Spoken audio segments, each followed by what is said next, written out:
Well, hello once again. Good day to everyone who's watching us here today on the Mental Health Show, episode number 14, a series talking about, well, mental health. And today we're welcoming our friend Rene from the Women's Interval Home of Sarnia-Lambton. Thanks for being here, Rene. Thanks for having me, Dave. You're welcome. One of the things I've learned in this journey about doing the Mental Health Show is some of the topics are a little more hard to talk about than maybe some of the other subjects, and suicide being one of them. And now here we are talking about violence against women and children. This is not something that's talked about very often. Would you agree with that? No, it actually isn't. It needs to be talked about a lot more to get awareness out. Yeah. Well, I guess that's one of the reasons we're here today. And, in preparing for this, I always learn something new, and that's it's some interesting things. And we're going to talk about that right now. But let's get specific. What is gender-based violence? So gender-based violence is violence that is directed towards someone or inflicted on someone that based on their gender identity, their sexual orientation, or their gender expression. So that's basically what it can include. LGBTQ too. Primarily in our work, our gender-based violence to us is the violence and abuse towards women and young girls. Right. Okay. So are there different types of abuses that come along with this, or what types of abuse do we see, and what's the impact of that violence? Well, when people look at, when they think of abuse, they normally think of like the violence, the physical type of abuse, when you see bruises, broken bones, black eyes. But abuse is so much more than that. There's there's psychological abuse, there's emotional abuse, there's financial abuse, sexual abuse. It can look like name calling, it can look like put downs. Sometimes women are, the abusers threaten to take their children from them, withholding basic needs. It can come in so many different forms. It's not just physical. And I think you're right. I think mostly when we say, this violence is, we think physical right away, what we see. But it's, would you say, I guess it's a combination of all of it, but the mental abuse side of it is a huge part of the violence against women and children. Absolutely, it is. We typically would see more mental and psychological abuse than we would actual physical. And that comes in so many different forms. Like I said, there's put downs, there's name calling, there's, their character, going against what they want to do in their life. We talk about gaslighting, where that can be a form of psychological abuse, where an abuser will literally over time make the woman feel like she's going crazy. Her perceptions aren't real, all those types of things. Right. And the impact, I already have my own assumptions of what the impact of that is, but talk a little bit more in detail, what short-term impact, long-term impact, and what kind of impact? Well, impacts of domestic violence, it basically shatters a victim's self-worth and their self-esteem. It takes away all their autonomy, their freedom, their independence, isolates her from her family and friends and supports. It's many different things that can happen in that regard. Yeah. Nothing positive, that's for sure. I guess at the end of the day, the impact is negative, and there's many different directions that impact can take. Yeah. What seems like a simple question, but really, what causes gender-based or domestic violence? What brings it on? Well, gender-based violence is basically it's a culture and social norms that have kind of shaped gender roles, which have led to unequal power distribution between men and women. Boys are typically raised to be, sort of more aggressive. They like to, more powerful, lacking emotional expression. And then females, on the other hand, are basically raised to be docile and nurturing, and caretakers. So they're a little more docile. And so that when you see that interaction happen in a relationship, that's where you see inequality between men and women. And therefore, you see those gender roles play out in those relationships, which can lead to domestic violence. And it's all about power and control. I was going to say, I keep hearing control, fear creation, self-worth, lowering someone's self-worth, I guess would be. Yeah, absolutely. And that creates more control and that, does that become normal? Does it seem to the victim anyway at some point that this is normal, this is how it's supposed to be? Absolutely. And it's generational. So they may have been raised in a household where there was a domestic violence type of atmosphere. And so they then go out and that's what they look for. That's what they feel is normal when they go out into the world. And so the cycle keeps going and going and going until we somehow someday put a stop to it, put an end to it. Break the cycle, so to speak, right? Break the cycle, yes. Yeah, which we're going to talk a little bit more about that in a minute, but how does, I understand how this affects the, the victims involved, but how does domestic violence affect everyone? Well, when you look at domestic violence as a bigger picture rather than just, the people involved in a household, it taxes our healthcare system. It increases needs for children's aid societies and policing services. Right. It destroys families and communities. It floods the court systems and the justice systems. But the most important thing that we see is that it impacts the children in their ability to form healthy relationships. So going back to the last impact on a personal level, we see the children impacted, and then we see them move on, like we talked about, to be in those same situations as their parents. Yeah, they've observed, they've learned by seeing or doing, I guess, right? And they've absolutely. learned to see that that's okay. And especially if the victim can't get away from it, which kind of leads me to my next question. And by the way, really good points in there, how it affects, I don't think we think of, when we think of domestic violence, we think about it affecting money, taxes, policing, all that goes along with it, emergency response teams, etc. So coming into that, you talk about breaking the cycle, and the children are learning from observing. If this isn't right, and if this is having a negative impact, and I think you probably hear this question, well, why doesn't she just leave then? Yeah, that is a loaded question, because we hear it all the time. Why doesn't she just leave? Somebody who hasn't been through domestic violence feels that it's probably just easy to walk out the front door, but people have to understand, to take into consideration, she has children to worry about. She has finances to worry about. She has, where am I going to live? What supports am I going to have? All those things encompass and prevent her from leaving. Maybe she doesn't even know where to reach out to. She may not have family. She's probably been isolated. So even, support she may have had in the past no longer exist. It's really not as simple. And back to the power and control again, when you've been under an abuser's power and control, it takes away all those, you can't think about leaving because you're scared. There's fear, tons of fear. And maybe I don't have access to the bank account. I don't even have the debit card. I don't even know the bank account number. So my signature's not on that kind of stuff, right? Yeah. When I talk about financial abuse, that is part of it too, where the finances are totally controlled by the abuser.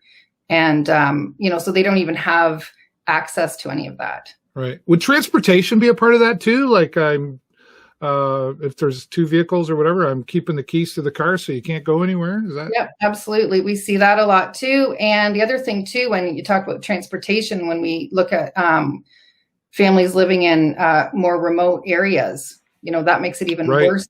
You can't just walk down the street to the shelter or, try and find somewhere locally, it's, you have to plan even more to be able to get to where you need to go. Right.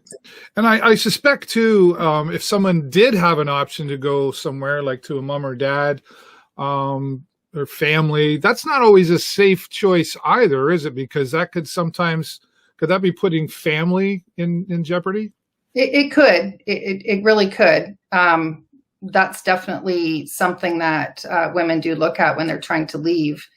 Depending on the violent nature of their abuser, they could be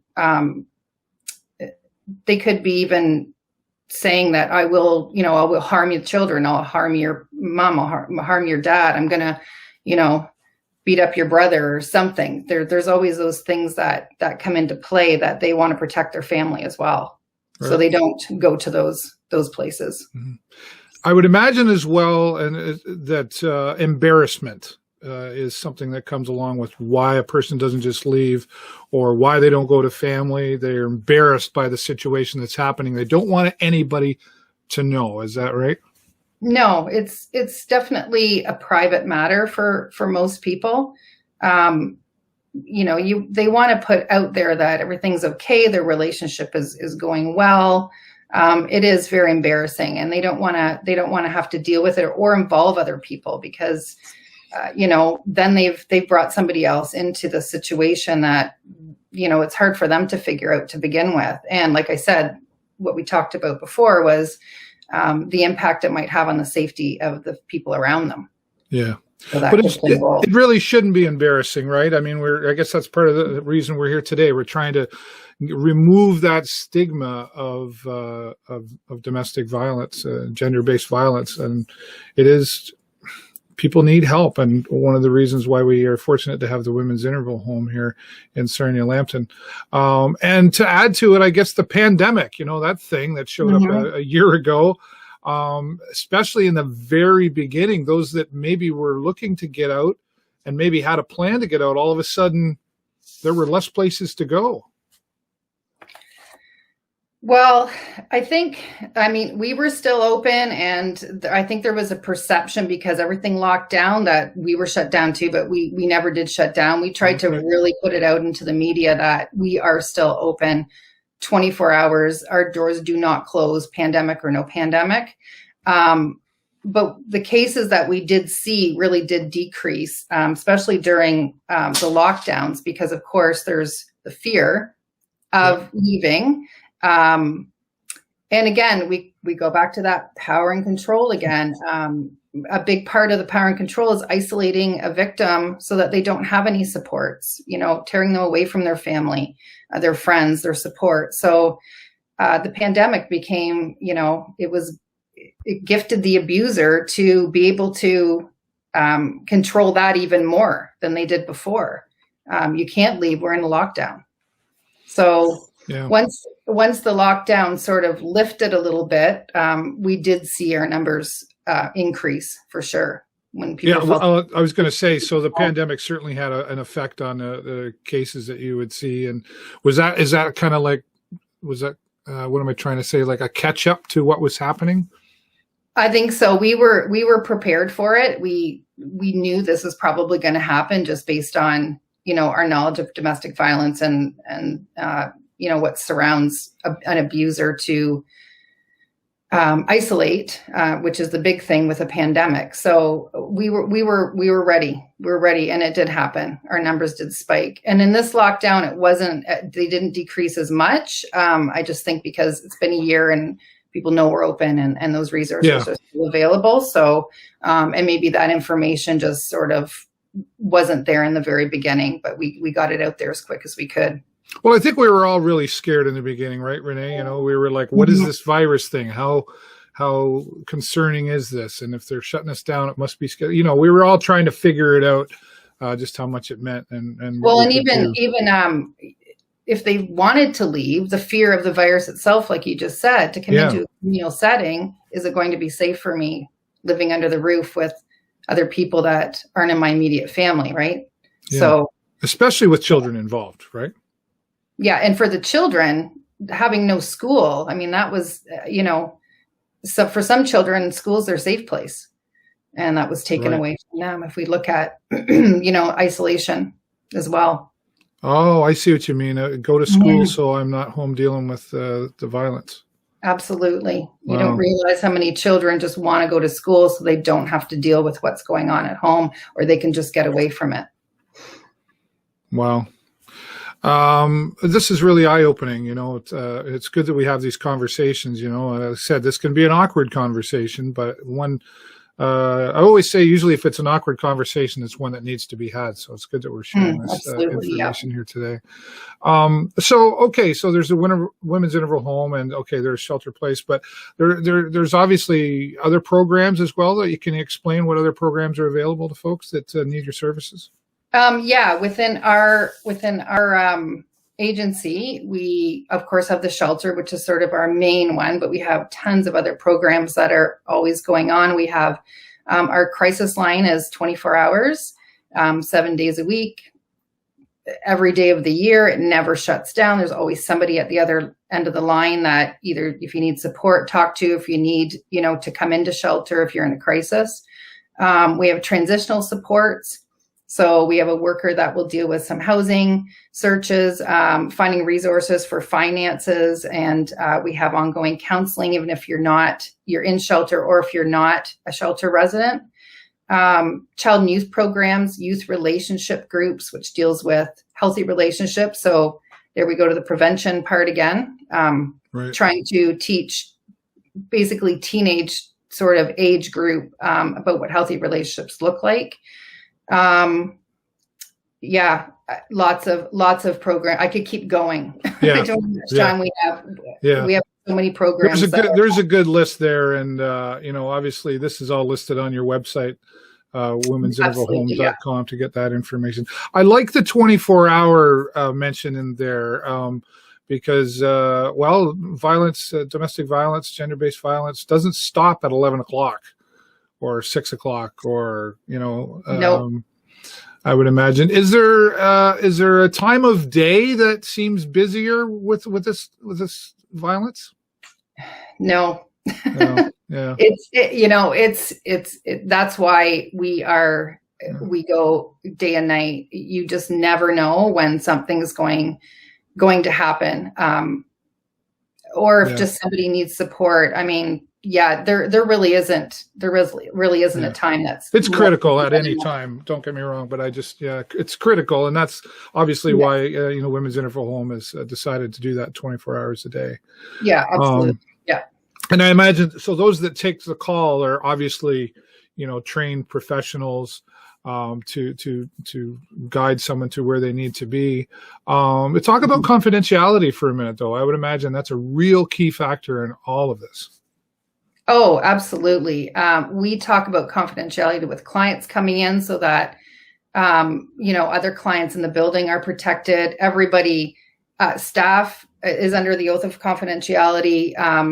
And we've also sort of tried to limit the number of people that come to our door, like with donations and things like that, because we found that is, as much as we love to have the community donate, we have to sort of monitor that. So if someone calls and sets a time up, then we know to expect them. But it's the traffic at the door. If we have clients going in and out, we don't know who's coming to our door.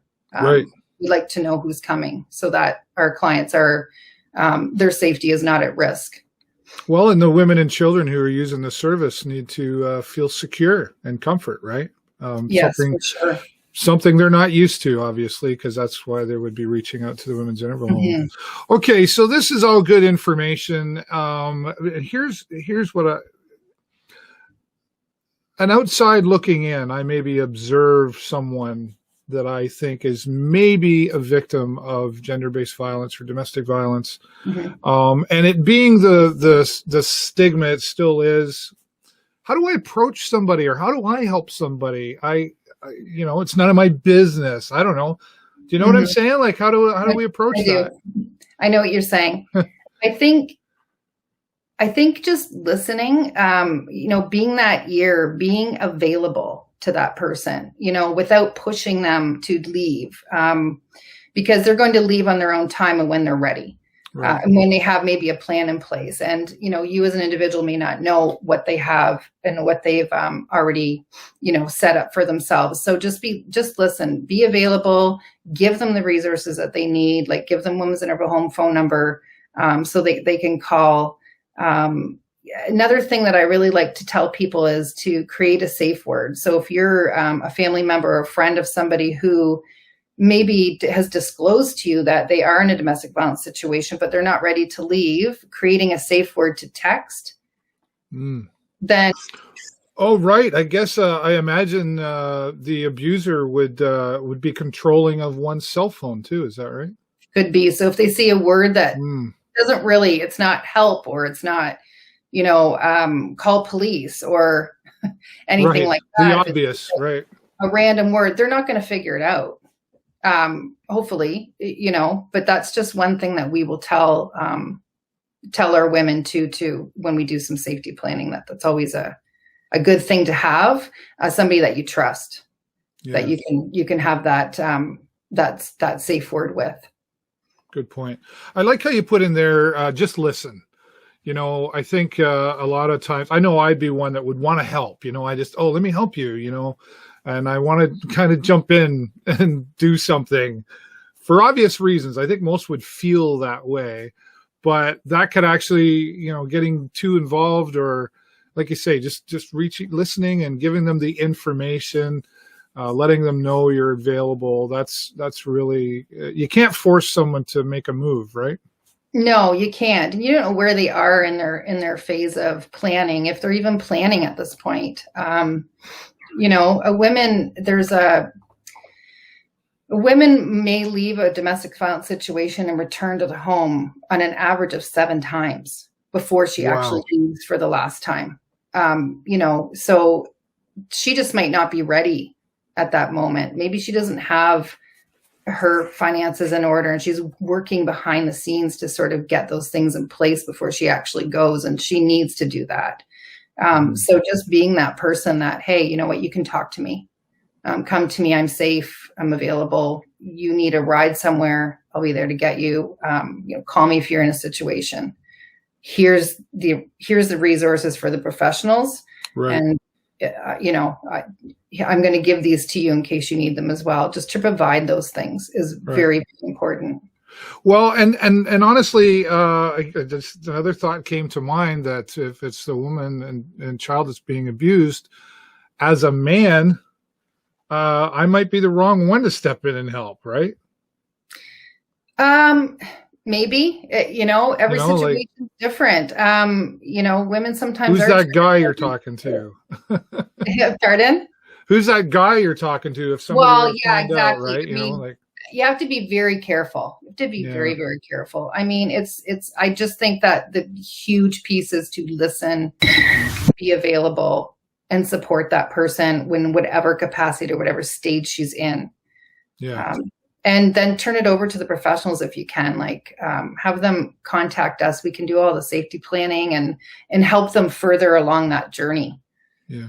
You mentioned, Rene, that they go back, is that similar to the same reasons as why doesn't she just leave? Like, why would someone, once they're out of that situation, why would they go back? Are they forgiving? They're still in love? What is it? Well, they could be still in love. They do tend to love their abuser.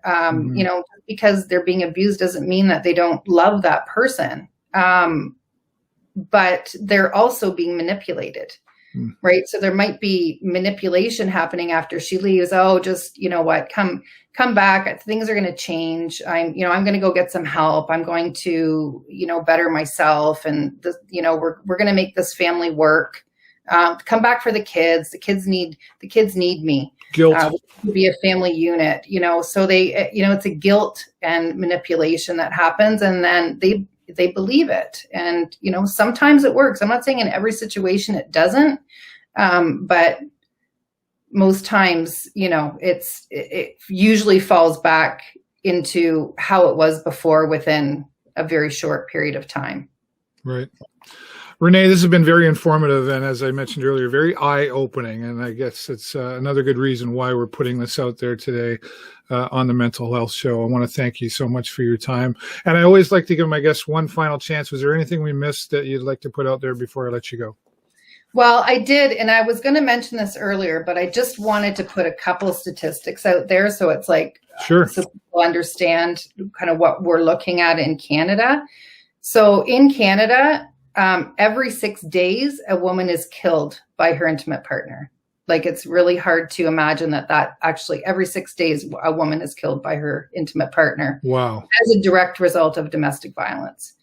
And 1 in 5 women experience domestic violence in their intimate relationships. So look at those numbers and think, 1 in 5, how many women do I know? That's like cancer. Yeah, it is. It's everywhere.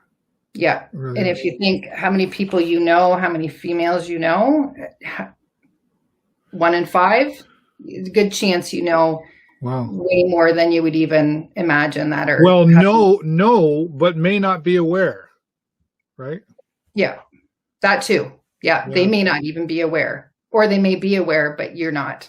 That's what I mean. Like, yeah, wow. Right. Those are startling statistics. They are. Well, that has to change. Scary.